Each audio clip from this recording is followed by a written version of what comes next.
மத்திய அரசாங்கம் பட்ஜெட்ல நிறைய விஷயங்களை வந்து அறிவிச்சிருக்காங்க. அது என்ன விஷயம் அப்படின்னு சொன்னா தியானம், யோகா இது சம்பந்தமா வந்து நிறைய விஷயங்கள் அறிவிச்சிருக்காங்க. ஃபர்ஸ்ட் வந்து ஆயுஷ் அப்படிங்கிற அமைச்சகத்துக்கு 1,00,000 கோடி மேல நிதி ஒதுக்கி இருக்காங்க. அந்த ஃபண்டு வச்சு இந்தியாவில் நிறைய பேருக்கு யோகா ட்ரைனிங் டீச் பண்ண போறதா அறிவிச்சிருக்காங்க. சர்வதேச தரத்திலான யோகா தியான மையங்கள் அமைக்கப்படும் அப்படின்னு சொல்லியிருக்காங்க. அதுக்கப்புறம் யோகா பண்றவங்களுக்காக வந்து ஒதுக்கீடு பண்ணியிருக்காங்க. சரிங்களா? ஆயுர்வேதம், மருத்துவம் மற்றும் சிகிச்சை இதுக்கெல்லாம் வந்து நிதி ஒதுக்கீடு செய்ய போறதா சொல்லியிருக்காங்க. ஆயுர்வேத மருத்துவமனைகள் அமைக்கப்படும் அப்படின்னு சொல்லியிருக்காங்க. இது வந்து இந்தியாவில் இதுவரைக்கும் அறிவிக்கப்படாத ஒரு பட்ஜெட்ல அறிவிக்கப்படாத ஒரு விஷயம். யோகாவுக்காக நிதி ஒதுக்கி இருக்கிறது இதுதான் ஃபர்ஸ்ட் டைம். ஏற்கனவே ஒதுக்கியிருக்காங்க, குறைவான அளவில் ஒதுக்கி இருப்பாங்க. இந்த டைம்ல வந்து யோகாவை ஒரு அடுத்த கட்டத்துக்கு கொண்டு போகணும், உலக லெவல்ல எல்லாத்துக்கும் வந்து அதை ஒரு சர்வீஸா இந்தியாவில இருந்து கொடுக்கணும் அப்படிங்கிறதுக்காக நல்ல ஆசிரியருக்கு நல்ல முறையில் பயிற்சி கொடுத்து எல்லாத்துக்கும் அனுப்புறதுக்காக அரசாங்கம் வந்து ஃபண்ட் அலோகேட் பண்ணியிருக்காங்க. இது வந்து ஏற்கனவே உள்ள யோகா சென்டர்களுக்கும் ஒரு பூஸ்டப்பா இருக்கும். இனி புதுசா வந்து இந்தியாவில் யோகா கத்துக்கிட்டு அதை போய் மற்ற நாடுகள்ல கத்துத்தரவங்களுக்கு ஒரு சூப்பரான ஒரு பெனிஃபிட்டான ஸ்கீம். இந்த ஸ்கீம் மத்திய அரசாங்கம் அறிவிச்சதன் மூலமா யோகாவில் இந்தியா வந்து ஒரு மேம்பாடான நிலையை அடையும் அப்படிங்கிறதுல ஏற்கனவே ஒரு நல்லா வளர்ந்துகிட்டு இருக்கிற ஒரு சிச்சுவேஷன் இது. இந்த சிச்சுவேஷன்ல யோகா மூலமா அழுத்தம், ஸ்ட்ரெஸ், இந்த மாதிரியான விஷயங்கள், தூக்கமின்மை, இந்த மாதிரியான விஷயங்கள், உடல்நலம், இந்த மாதிரி பிபி, சுகர், இந்த மாதிரி விஷயங்கள்லாம் யோகா செய்யறவங்களுக்கு அதிகமா வந்து வராது. வந்தாலும் அவங்க உடல்நிலை அந்த அளவுக்கு வந்து ரொம்ப டேமேஜ் ஆகாது.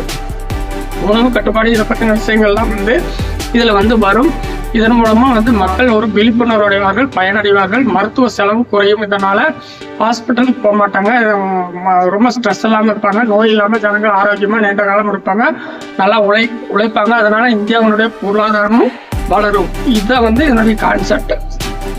இதன் மூலம் வந்து நம்மளுக்கு வந்து மக்களுக்கு வந்து ஒரு நல்ல ஆரோக்கியமான ஒரு மக்கள் சமுதாயம் உருவாக்கப்படும் அப்படிங்கிறதுல எந்த விதமான ஒரு மாற்று கருத்தும் இல்லை. இந்த வீடியோ பிடிச்சிருந்தா லைக் பண்ணுங்க, சப்ஸ்கிரைப் பண்ணுங்க, ஷேர் பண்ணுங்க. மேலும் நம்ம இந்த வீடியோவில் வந்து பார்க்க போகிற முக்கியமான விஷயங்கள் சில இருக்குது.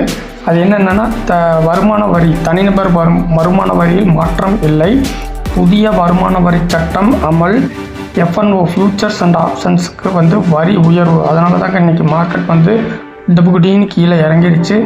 அப்புறம் 17 முக்கிய மருந்துகளுக்கு வரி விலக்கு அறிவிச்சிருக்கிறாங்க.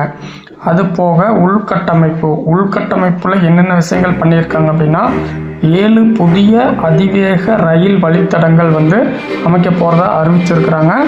அதுக்கப்புறம் மூலதன செலவு வந்து 12 லட்சம் கோடியாக உயர்ந்திருக்கு. புதிய சுற்றுலாத்தலங்கள் அமைக்கிறதுக்கு நிதி வந்து அதிகமாக ஒதுக்கியிருக்கிறாங்க. கல்வி மற்றும் பெண்கள் நலனில் என்ன சொல்லியிருக்காங்க அப்படின்னா மாணவிகளுக்கு பிரத்யேக விடுதி அமைக்க போகிறதா சொல்லியிருக்காங்க. கிராமப்புற மேம்பாட்டிற்கு புதிய நிதி இதெல்லாம் அமைக்கிறதா சொல்லியிருக்காங்க.